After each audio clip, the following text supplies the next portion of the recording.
Welcome to B Flow Sessions, the podcast where we help you find the flow in life and on the river. I'm Brad Burton. Join me as I talk to paddlers, athletes, and adventurers who are all seeking the flow. B Flow Session is brought to you by the brands that keep us in the flow: Dagger Kayaks, Sawyer Paddles, Stohlquist PFDs, and Level 6 Gear. Thanks to them for keeping us in the flow. Check them out and take your next adventure to the next level. Welcome to the next episode of B Flow Sessions. I'm the host, Brad Burton, and I am joined in this episode by someone that I've known for a very, very long time. I've had the privilege of kayaking with lots of different places. We taught kayaking together at the NOC. I'm just so thankful that she spends some time and get to see her again. Kesha Thompson, thanks for being on B Flow Sessions. Thanks so much for having me. It's great to be here. Yeah, so Kesha started kayaking at the age of 5. Her dad got her involved, at the on the Nantahala just at a very young age. She then, like I said, went to work at NOC and was one of the best instructors during that late '90s, early 2000s. I know a lot of people, Kesha, they have like their sweet spot of when they think like kayaking and instructing was at its peak at the NOC, and we hear about all the people who came before our generation, but I have a soft spot for our generation there, that late 90s to mid 2000s. I think, we had some pretty top notch instructors there, and you were amongst the very best. She also was the winner of the green race in 2000, her first ever green race. She happened to also be the winner there, and has kayaked, all over the world and is still paddling. And we're going to hear a lot more about that. So again, Kesha, welcome to the show. Well, thanks again.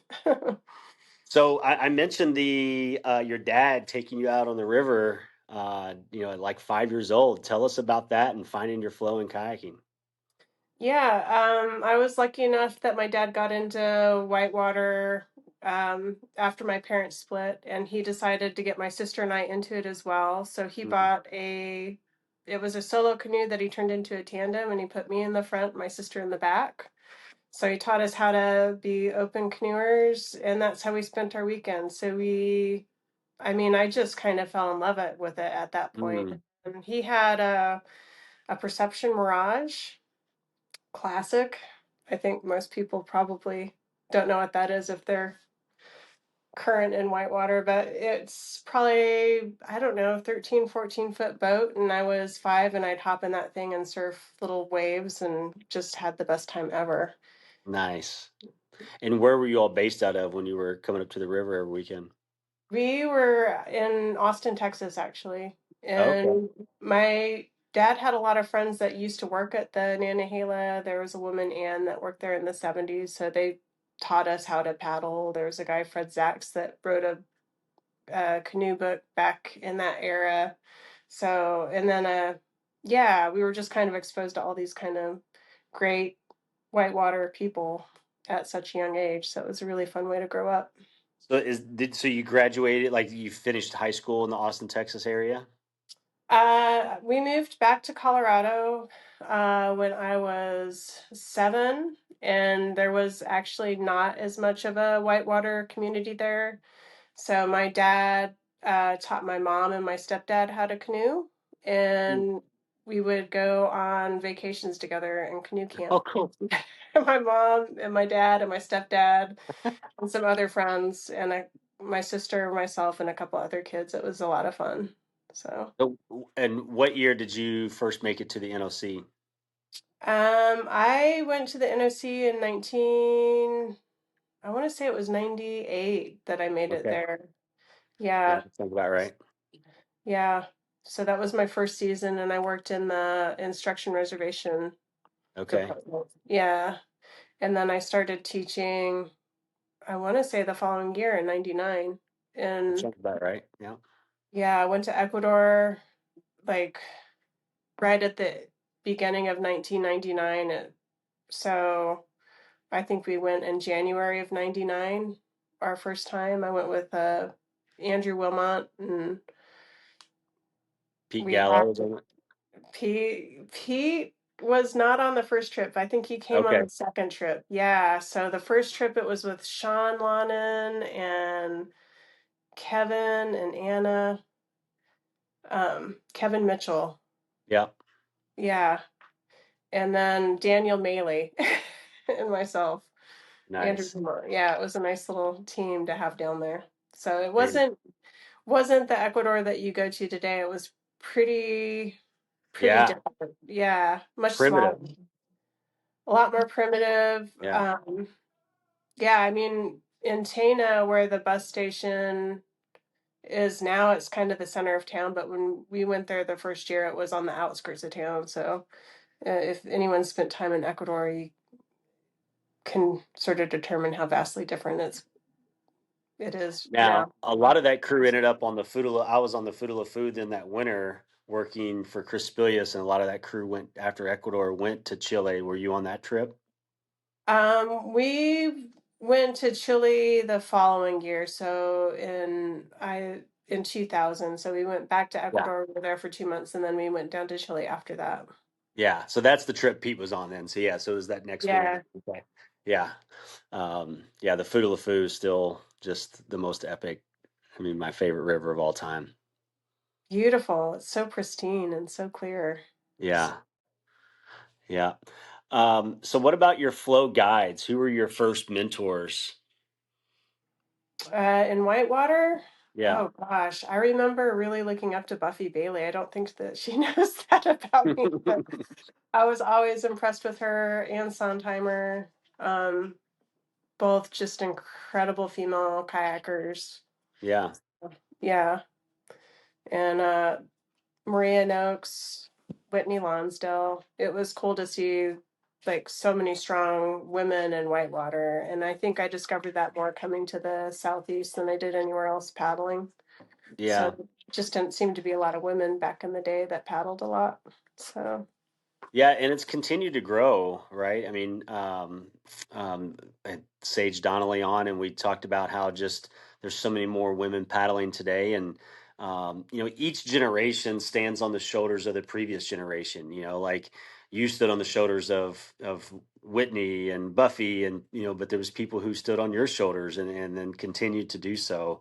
I mean, even the folks like Adrian and things like that kind of started dominating the green race. But kind of after you and the Katie Hillickys and the Stacy Hears and like Nikki Kelly were some of the kind of the first females to really charge in the green hard. And then now like the green races, I mean, now it's coming back, but before old green race, like it was full of just really awesome female paddlers who were charging hard. I love to see it just to see the Green River takeover and see how many women are running the upper and the narrows and the camaraderie. And I'm always impressed with the female paddlers too because they're usually very career oriented. So they're not only Mhm. doing cool things on whitewater, but they're doing cool things in their personal professional life as well. So it's a Yeah, lot of fun to see. It's cool to be a part of. So absolutely.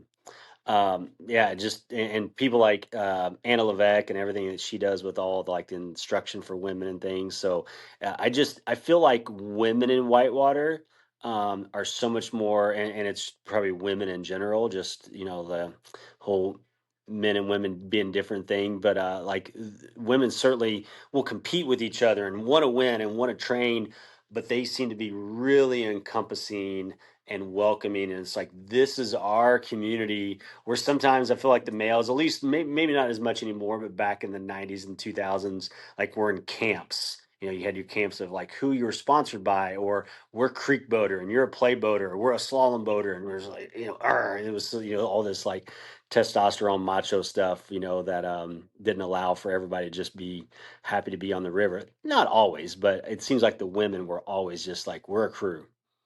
I yeah, it's hard to say. I feel like I've always felt very welcomed by other female paddlers, and I hope to be the same for others, you know? Yeah, I think the Uh, women always do that for sure. yeah, yeah, it's a cool. I think the whole community is great, actually, in Whitewater. It's pretty It's nice. it's one of the things I love about it is somebody who's getting back into the sport, like the amount of people who have reached out and just been so welcoming. Um, just like, oh my gosh, it's so awesome you're back paddling again. And it's been really just amazing reconnecting with the community. And that was one of the reasons by doing this podcast is it gives me an excuse to sit down with awesome people like you, some old friends like you, and then I've been meeting and getting to talk to people I've never met before that I'm getting to know. So it's really cool. That's awesome. Yeah. What about perfect flow is the next question. This is a time when everything just went perfect on the river. The stars were aligned. It was just like the perfect day. I'm sure you had lots of these, but Yeah, I would say run and go left. I had just a moment where everything slowed down and it's like your vision just becomes sharp. I could see every drop of water as it went by my face, and it was just like the perfect line through the little notch at the bottom. It was pretty incredible. do you think being a coach and a former athlete, I do a lot of reading and studying on like, you know, training and getting into, instead of the flow, maybe people call it the zone. Do you remember when that occurred? And do you think that like your kind of your paddling and your peak were kind of at your paddling was at its peak at that moment and you just were in the zone because you had gotten so good with your skills that your senses just kind of let go and you almost like an out of body experience? Have you ever heard of Stephen Kotler? He wrote a Maybe. book called The Rise of Superman. And it's kind of the psychology of sport. Yeah. And it's really good, especially since you're doing this podcast about flow. And he talks about the flow state of sports. And his philosophy is more or less when you hit that flow state where everything just kind of lines up and it's perfect, it's just pushing your skill set to where you're a little bit nervous but not scared, because if you're Right. scared then you'll mess up, and then if you're not scared at all you become complacent and you're more likely to mess up. But if you're just kind of nervous about it, there's a state where everything just falls into place and you're able to do stuff kind of automatically. Your body takes over and your mind just kind of like slows down and takes everything in. He equates it to being high on heroin, which I've never done, but it's pretty good if that's the case, if that's the state that you get into. And that's why there's athletes are constantly looking for this state of flow where you can, because all the hormones that your body releases during that time frame, Right. it's It's that kind of healthy similar. that healthy dopamine. A healthy high, yeah, Yeah, but exactly. also No, like just super functional. So yeah, absolutely. Just you describing that, seeing like every drop of water. I don't know if you remember, did your group that winter on the Food of Food, there was like probably the most like greatest collection of world class paddlers on that river because you had the international rafting championships, so you had all these rafters there. Paddling magazine came down to do things on it. You had all the guides and things that were working there. You guys came down. Adventure Quest was there with all their people. yeah. And I just didn't hear about too many people running Zeta that winter because it's a really challenging, intimidating, and consequential rapid. And I spent all winter there working and did not run Zeta until like the last week of the season.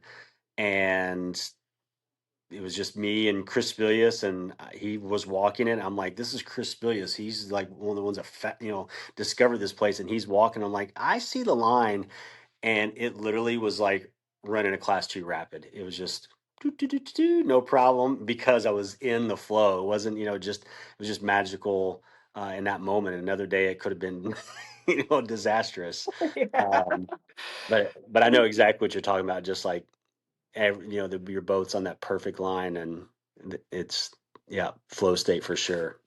Yeah, yeah, it's a good feeling. I do feel like there's always a quest to kind of,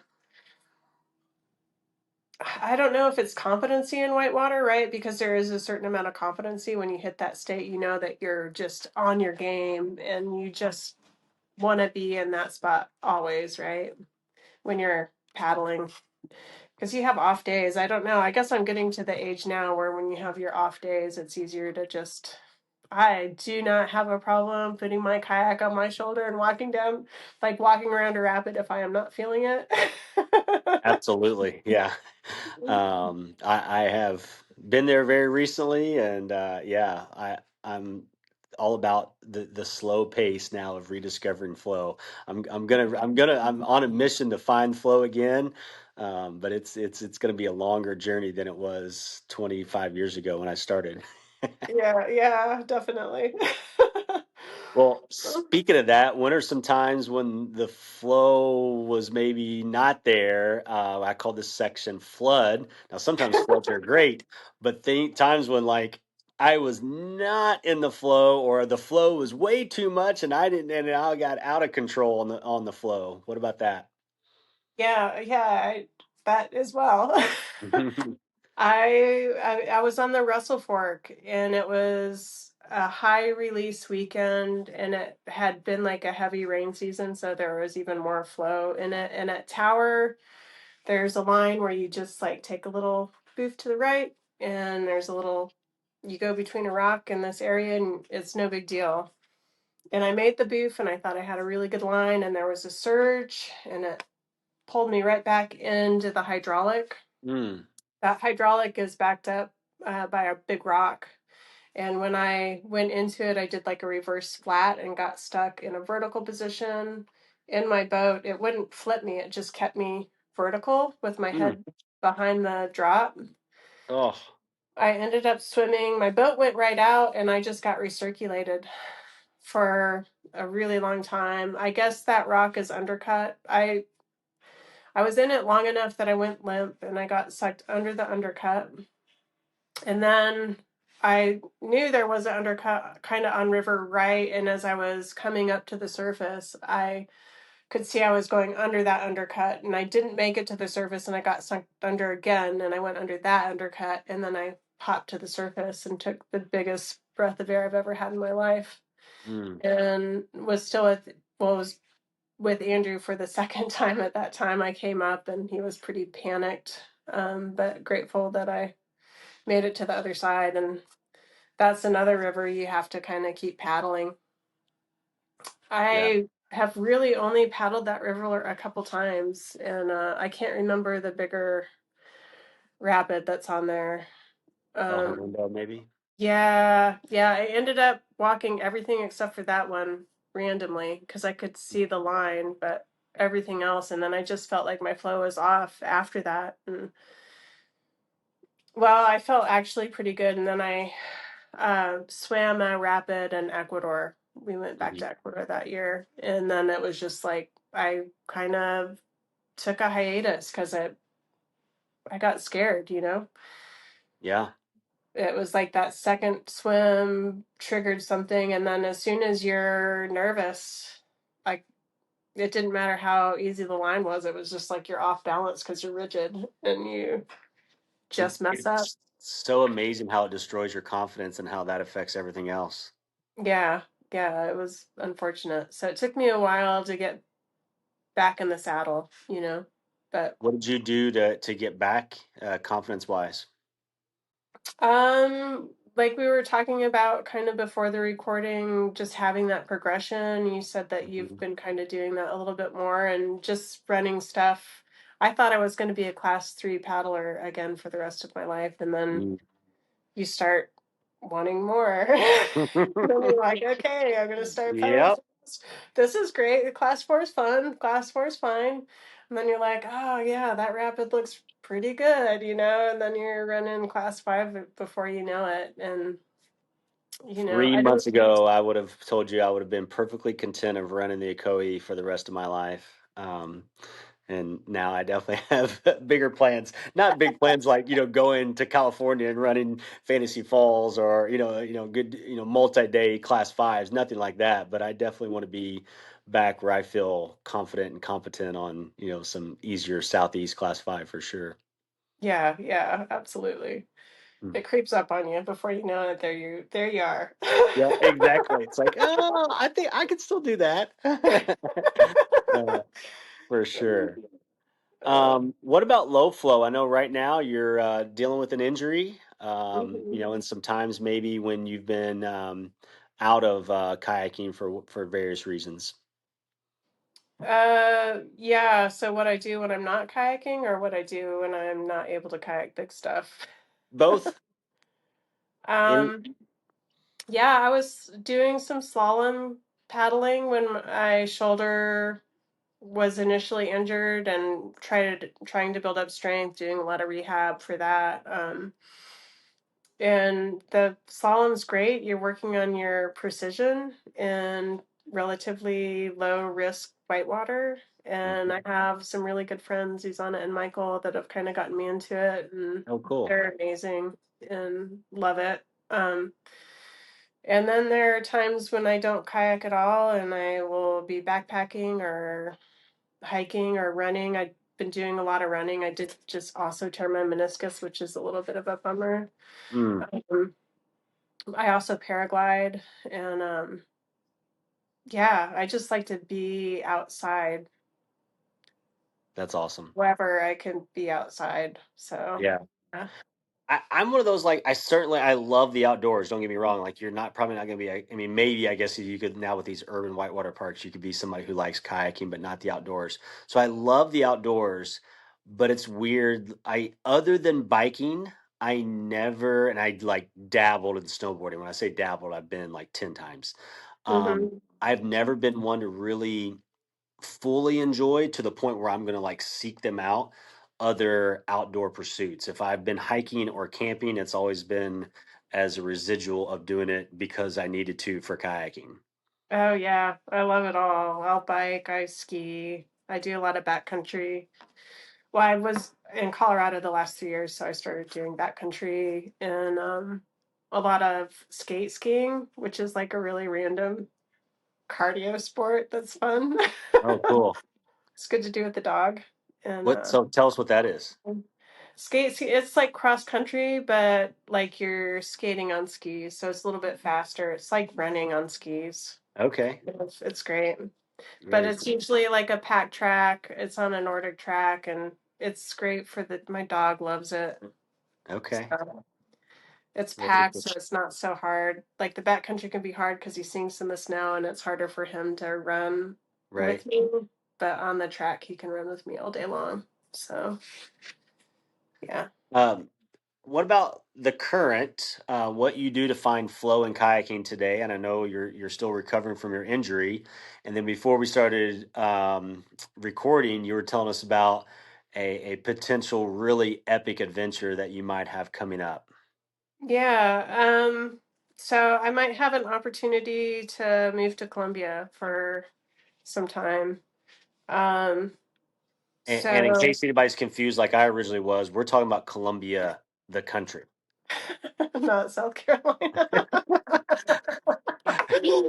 Although For I'm sure Columbia, South Carolina is great. Yeah, for full transparency, when we were talking earlier, I was like, "Oh, cool! It sounds like a nice city, and you won't be too far from Whitewater." That's right. And then she keeps telling us about this adventure. I'm like, "Oh, she's talking about the country." So continue. Tell us more about what all Columbia is going to offer you. Yeah, I think there's some career opportunities there as far as it's a little bit cheaper to live. I've been trying to create these continuing education credits for massage therapy so that I can get out of nursing Mm, eventually. So it'd be a little bit easier to do that. The other aspect of it is it's some of the best paragliding in the world. They do a lot of distance flying, and it's beautiful, pretty temperate weather.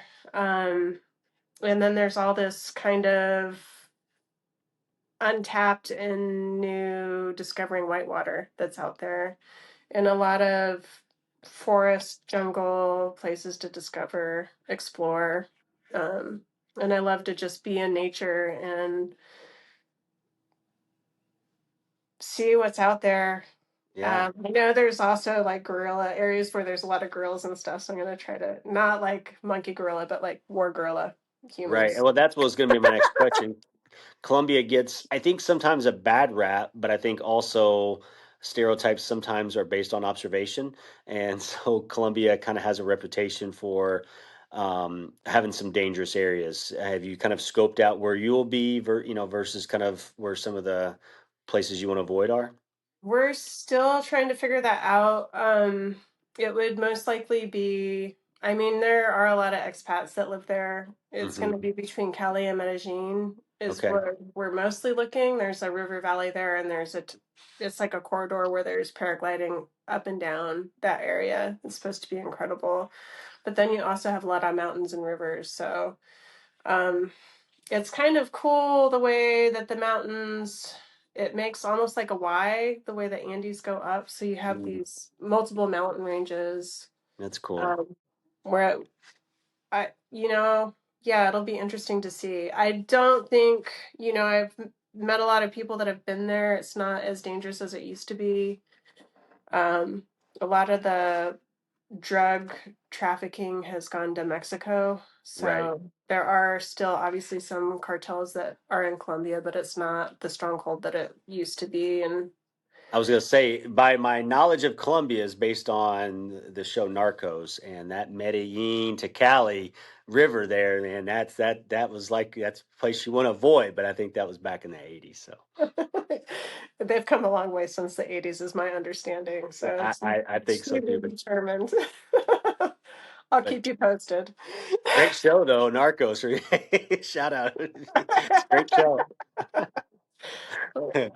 I probably will not check it out because I don't need to get any bad ideas in my I would brain. not. Yeah, it's not what you want to watch before going to live in Colombia for sure. um, well, that is awesome. I can't wait to for you to get to experience that and get to see you post on it and get to hear about Colombia and maybe you'll open up Ecuador. You guys were some of the maybe not right the first, but kind of that next wave of kayakers to kind of explore Ecuador and you and the group you're with laid a lot of the foundation for now Ecuador is this hotbed for kayaking, and maybe Colombia will become that as well.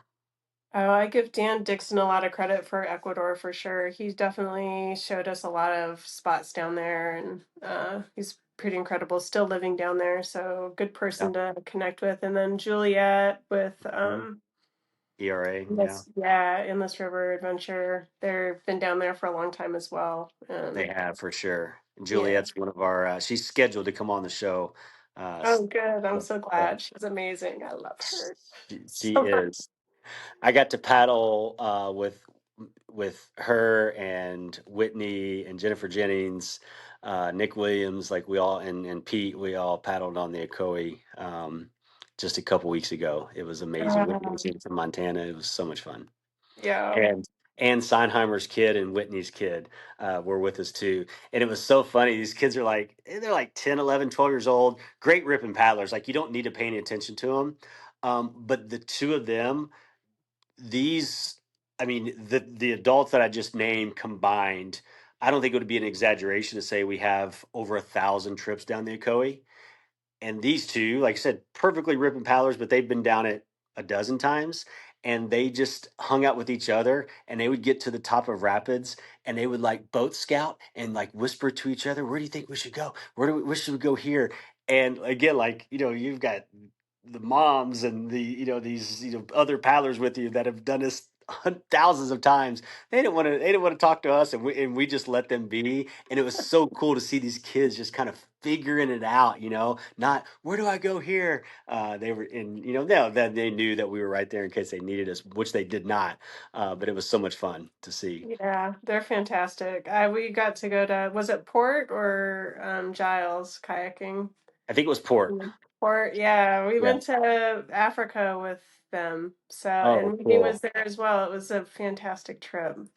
So it was fun to see. It's cool to see because I didn't have kids, so just watch my friends' kids grow up and turn into these incredible young adults. It's pretty amazing to watch.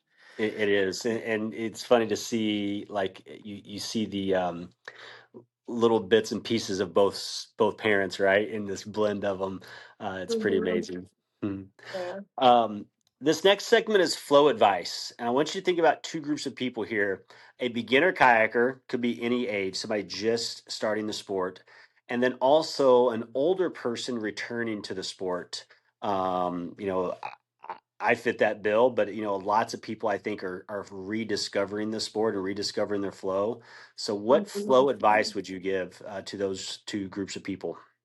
Oh, to both of them, I would say just make it fun. Like Mm, if you're not having fun, it's not worth it to me. And it doesn't matter if it's going on a flat river, looking at the scenery, or a big river is. And then the second advice would be safe, yeah. but have fun. And as you progress and start doing bigger stuff, do the whitewater rescue and know what you're doing and set Mhm. safety and just be aware of the dangers and be as safe as you can. I guess would be the second advice that I have after the fun. Okay. So, yeah. I love it. This next segment is kind of our rapid fire segment. It's called Running the Rapids, and you and I have ran lots of rapids together. So we're gonna run another set of rapids here. So I'm going to give you a category of kayaking, and you're going to give me like your Mount Rushmore of these topics. Okay. All right. So the first one is kayak designs. Your favorite kayak designs of all time. Oh, I really like the Zets. I like the cross a lot. It's like riding a Cadillac, and the older I get, I love it. It's Okay. easy. Yeah. It's Very cool. fast. It doesn't get stuck in holes. It's great. Yeah, these new designs with the big bow rocker and the way they just glide right over top of stuff is pretty sweet. It's amazing. It's so Yeah, easy. it, it really is. It's a lot of fun. Yeah, I've gotten lazy. It's like the one stroke, it's like wait, oh, one stroke, one stroke. yeah, yeah, for sure. They're kind of cheat codes. What Mhm. about rivers of all time? Oh, that's a tough one. I love the green 1.0. It taught me so much on so many Mhm. different levels. And then Zambezi was amazing, like relatively low risk and a lot of fun. Um, there's so many rivers in Chile that the Claro was phenomenal. Nevados was scary, but like one of the prettiest rivers. Ravens Fork, gorgeous. Yeah, Just I love it when you're in nature and you get to see how beautiful things are when they're relatively untouched. right. Um, but yeah, there's so many. Linville's got my number. I've not successfully actually kayaked that river yet, but Okay. maybe one day it will happen. Countries to paddle in. Oh, Chile's great. It's Yeah. just so clean and it's so easy. Ecuador was amazing. Again, so easy, but the rivers are a little bit dirtier there, so Mhm. take some antibiotic. Um, but yeah, there again, like so many different countries to still go visit. So to Well, be determined. that's good because the next question is give me a river that you've not done yet, but you want to. Oh, the rapid that I've always wanted to do is Garganta del Diablo in Chile. It's on the Rio Claro, and conditions were perfect to run it. And I had like an injury, Mm, and I tried to put on, and I had so much pain. I felt like it wasn't fair to the people I was with to continue because I didn't want oh, to be that. I didn't want to be the rescue that yeah, had to get removed from that canyon, and it's pretty committing once you're in there. So yeah. I have yet to do that. It's still on the list. It's pretty high on the list. Okay. Paddlers of all time. Oh, Who you think is like, the goats or just who your favorite people could be however you want to look at it. growing up, besides all the awesome women that I got to look up to that really paved the way, I always loved Clay Wright, really good paddler, Yeah, awesome human. yes, So, yeah, he'd be up on that list. for So, sure. All right. Final flow. This is where the river goddesses have come down. There's all these things that we do in life that we do for the last time and we don't realize it. Where I think mhm. if we did realize it was the last time, we might like really cherish it. So the river goddesses have come down and they said, Kesha, the bad news is this is your last time on the river. But the good news is you can be any age you want to be. You can be on any river, in any boat, and with any people. Oh, I like this goddess. So many choices. You know, as many times as I've run the green, if it were my last time, I would want the original green. Mm-hmm. I would love to be on that river with Paul Carmichael. Mm. So much fun. Probably Susanna von Montaigne and Michael Montaigne. And um, probably Steve Augustine would be on Very, that list. There's so many good people to pick to go on the river with. Can I just have all my friends from North you can, Carolina join me? absolutely. It's your final Maria, flow. Maria It's, Notes. yes, yes, for Yeah. sure. Yeah, Buffy Bailey. Come on. Who else can we get on that river? I'd take Vida Hillicky or Dillard now. um, yeah. Come on, Brad. You can join me. All right. Well, I appreciate you inviting me on your final flow. Awesome. You, Yeah. you No, can that's you can you can be on mine as well, but it's going to be on the Fuda. So okay, I'd go. yeah, convinced. Say less, right? Twist my arm. Right. Yeah. Oh, Um, I'm still coaching basketball, and I was the girls are like the coach had them do like down and backs, and I ran with them all last week. And this girl was like, "What are you doing?" And I was like, "I'm being chased." And she's like, "Who's chasing you?" I said, "Father Time."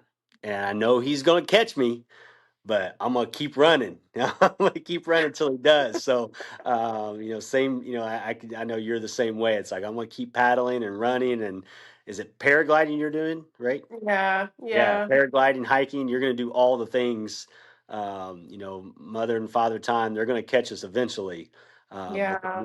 the more we run, the more we paddle. I think the farther we stay ahead of them for just a little bit longer. I agree. I hope so. If not, I'm gonna enjoy it until then. That's exactly right. If it's gonna catch me tomorrow, at least I'm gonna have fun while it lasts. Exactly. I do try to live that way. That's So awesome. Well, it's been, I know, 20 years since we've seen each other, but the power of social media, we get to stay in touch and still see each other, what we're doing in each other's lives. But it was really great to reconnect with you and to have you on B-Flow Sessions. Thanks so much for being here. thanks so much for having me. It's great to see you, Brad. All right, take care. You too. Bye. Thanks for listening to this episode of B-Flow Sessions. Please take a moment and rate the show, give it a follow, and leave a comment. Also, if you could share it with your fans, your friends, your family, and everybody else you know in the paddling world, that would help the show grow and help more paddlers find and be in the flow.